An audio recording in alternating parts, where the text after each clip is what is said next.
राधे राधे, जय श्री कृष्ण। दोस्तों, क्या आप पुनर्जन्म पर यकीन करते हैं? क्या आप लोग भी मानते हैं कि हम सभी का पुनर्जन्म हुआ है? यदि हमारा पुनर्जन्म हुआ है तो हम पूर्व जन्म में क्या थे? क्या आप इन रहस्य को जानना चाहेंगे? मैं आज आप लोगों के सामने एक ऐसी कहानी, जो कि सच्ची कहानी है, पीएलआर की है। पूर्व जन्मों में जब झांकर देखा गया, तब जाकर ऐसी सच्चाई का पता चला, जो कि आज फिलहाल जो भी जिंदगी में हम भुगत रहे हैं, उसका राज मालूम चला। क्या है पूरी कहानी? मैं आपको एक एक बात बताऊंगा। दरअसल हमारे पास एक व्यक्ति आते हैं, नाम होता है उनका श्याम सुंदर। श्याम सुंदर बड़े अच्छे और सभ्य तरीका से हमारे पास आए, लेकिन उन्होंने अपने मुंह पर मास्क लगा रखा था। जब उनसे पूछा गया कि आपने मास्क क्यों लगाया है, तो उन्होंने उस मास्क लगाने के पीछे का जो कारण था, वो कारण हमको बताया। कारण जानकर हम लोग इतने हैरान हुए, सोचने के लिए मजबूर हो गए कि यार आज इस इंसान को क्या कुछ नहीं भुगतना पड़ रहा। लेकिन वो आदमी खुद हमसे ये पूछना चाहते हैं कि उनकी स्थिति आज ऐसी क्यों हो गई, जबकि ये श्याम सुंदर जी जिन्होंने पढ़ाई करी, वकालत करी, वकील बनना चाहा, लेकिन ये वकील नहीं बन पाए। इनके घर में इनकी शादी होती है, बहुत अच्छी पत्नी इनको मिलती है, लेकिन कुछ समय बाद इनको ऐसा लगता है कि इनकी पत्नी के साथ विचार नहीं मिल रहे हैं। इन्होंने अपनी पत्नी से अलग होने की तरकीब निकाली, और तरकीब सिंपल सी बात है, उनका डिवोर्स हो गया।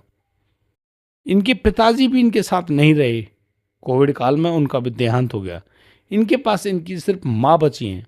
माँ इनकी बहुत ज़्यादा मदद करती हैं, इनके साथ रहती हैं। लेकिन श्याम सुंदर जी, जिनकी उम्र लगभग 42 साल है, वो बचपन से ही एक ऐसी समस्या से परेशान है जिसको हम अस्थमा कहते हैं। ये अस्थमेटिक इन्फेक्शन से ग्रस्त हैं, और ये क्यों ग्रस्त हैं इसका कारण जानना चाहते हैं। लेकिन अभी हाल ही में करीब 1 साल पहले इनको बॉडी में कैंसर डायग्नोज हुआ है। कैंसर है लंग्स का। अब तो आप समझ गए होंगे कि इनको सांस लेने में भी बड़ी तकलीफ होती है, और इसी वजह से इन्होंने अपने मुंह पर मास्क धारण कर रखा है। जब इन्होंने सारी बात बताई और इन्होंने कहा कि इनको जानना है कि एक्चुअल में ये जो भुगत रहे वो क्यों भुगत रहे, उसके पीछे का कारण क्या है, इस कारण को वो जानना चाहते हैं। और दोस्तों, हमारे पास पीएलआर कराने के लिए आए, यानी कि पास्ट लाइफ रेग्रेशन, ताकि जिस तरीके से ये जान सकें कि इनके पूर्व जन्म में ऐसा इन्होंने क्या क्या किया। तो दोस्तों, हमने भी देरी नहीं करी और इनसे कहा कि हम आपको इस प्रक्रिया के माध्यम से आपको आपके पूर्व जन्म में लेकर जाएंगे। तो आप हमारे साथ चलिएगा, डरिएगा नहीं, आराम से तसल्ली से बिल्कुल जो भी आपको लगे आप हमें फॉलो कीजिएगा, हमारी गाइडेंस को मानिएगा।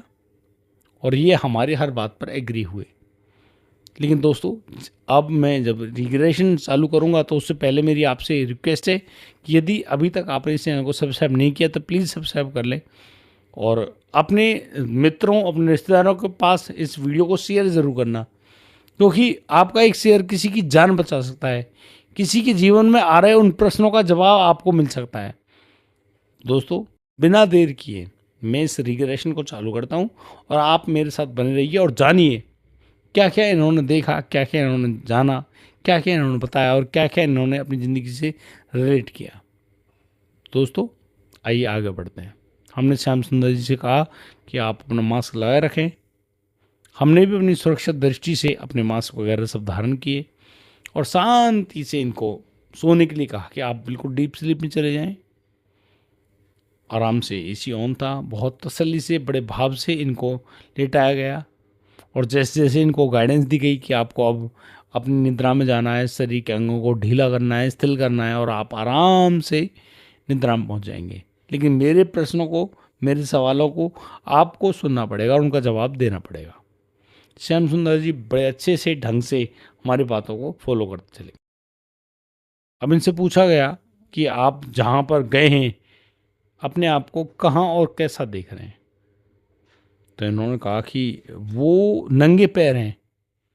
अपना शरीर का और हिसाब किताब देखिएगा, तो उन्होंने देखा कि वो नंगे पैर हैं, और उन्होंने किसी सन्यासी के जैसे लाल कपड़े हैं जो वो धारण कर रखा है। Very good. आपके पास झोली वगैरह कुछ है उन्होंने कहा हाँ मेरे पास झोली भी है, मेरी दाढ़ी भी बड़ी हुई है और मेरे बाल भी लंबे हैं। तो आप इस समय हो कहाँ पर? तो उन्होंने कहा कि मैं एक गांव का मार्ग है उसमें भिक्षाटन कर रहा हूँ, यानी कि भिक्षा मांग रहा हूँ। अभी आप अपने आप को कहाँ देख रहे हो? तो इन्होंने कहा कि मैं एक घर के सामने खड़ा होकर भिक्षा मांगने की आवाज़ लगा रहा हूँ और फिर एक महिला अंदर से कुछ लेकर आ रही है। क्या आप इन महिला को जानते हैं?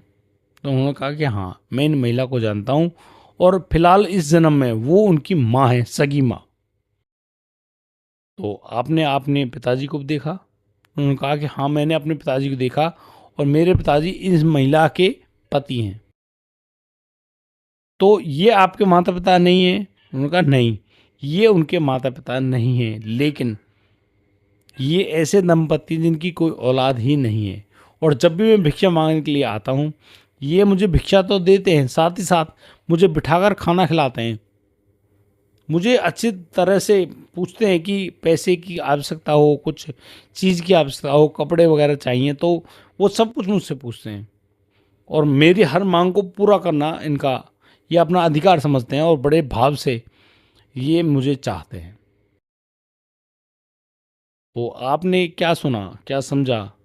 तो उन्होंने कहा कि काश में इनका बच्चा होता, यानी कि सन्यासी ने ये जो जवाब अपना हृदय के अंदर पूछा कि काश में इनका बच्चा होता, इनका बेटा होता, तो ये मेरा कितने ढंग से मतलब कि पालन पोषण करते, कितने ढंग से मेरी हर बात को मानते। तो ये बात तो डिक्लेयर हो गई कि इन्होंने खुद से चाहा इन्हीं परिवार, इन्हीं दंपति के घर में जन्म लेने का।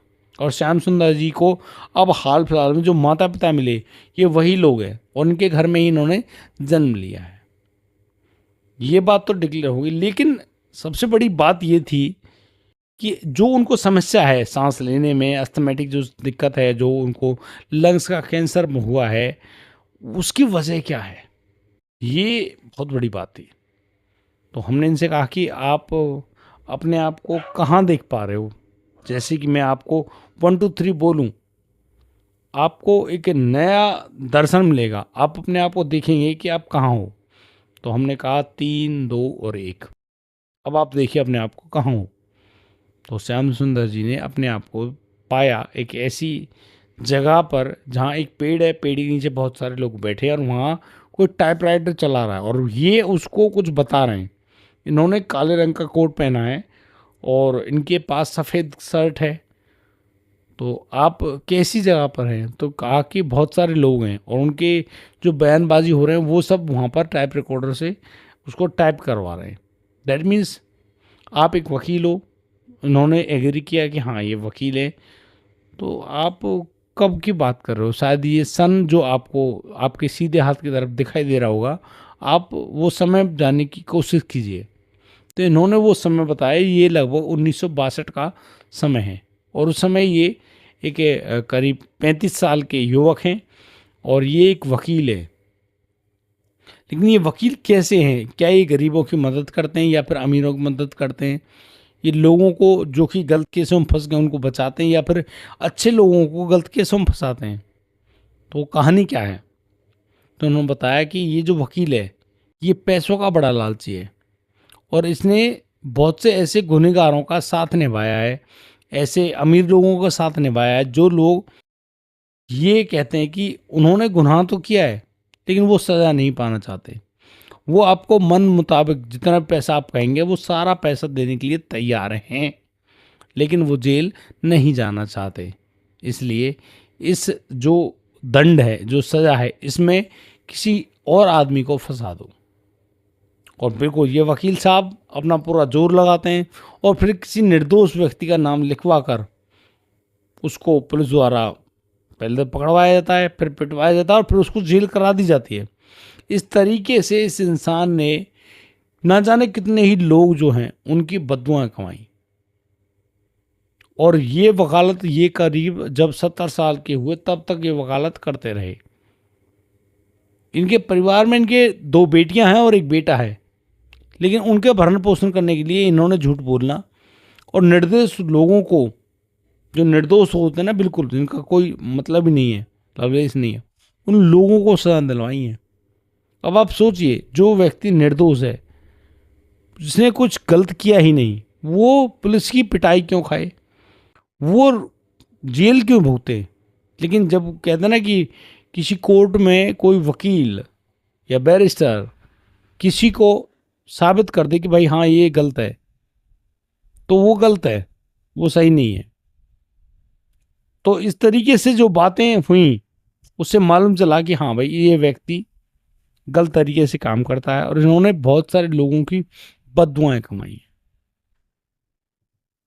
इनसे जब और कुछ पूछना चाहा तो इन्होंने कुछ नहीं बताया, लेकिन ये पूर्व जन्म में जो सिगरेट वगैरह होते हैं, सिगरेट, उसके शौकीन है। इन्होंने बहुत सारी सिगरेट पी है। ये सिगरेट के ऐसे शौकीन है कि कई बार इनको अदालत परिसर में सिगरेट जलाने का दोषी पाया गया और उसके रूप में इन पर दंड विधान भी किया गया, लेकिन इन्होंने सिगरेट पीना नहीं छोड़ा। और इसी तरीके से जब इनसे पूछा गया कि इनकी मृत्यु कैसे हुई, तो इन्होंने बताया कि ये बहुत बुरी तरह से खांस रहे थे, इनको खांसी हो रखी थी, और खांसते खांसते इनके प्राण निकल गए। और जब इनके प्राण निकले, इनके मुख से बाहर निकले, और इनकी जो आत्मा है, सोल का जो कलर है, वो काफ़ी डार्क और रेड, यानी कि रेडिश कलर में था। तो इससे ये मालूम चलता है कि हाँ, इनकी जो सोल है उस पर काफ़ी ज़्यादा वजन है। रेडिश कलर होना, ब्लैक कलर होना सोल का, ये मालूम चल जाता है कि हाँ भाई ये क्लियर है, प्लेन है या नहीं है। तो जिस तरीके से श्याम सुंदर जी ने अपना पूर्व जन्म देखा, उसी के तहत शायद ये अब के जो जन्म में जिन मुसीबतों को पा रहे हैं, उनका जवाब इनको मिल गया। हमने इनसे कहा कि आपके कोई और प्रश्न हो जिनको आप जानना चाहते हो तो वो बताइए। तो इन्होंने मना किया कि इनको और कुछ नहीं जानना, उनको सिर्फ ये जानना था कि वो अकेले क्यों रह गए। उनकी माँ उस गांव में, उस घर में अकेली रहती हैं, और जब उनकी मौत हो जाएगी, जब वो खुद मर जाएंगे, क्योंकि उनको कैंसर डायग्नोज हो गया, तो वो कैसे अपनी माँ को अकेला छोड़ कर जाएंगे। इसी वजह से इन सारे प्रश्नों को जानने के लिए ये हमारे पास आए।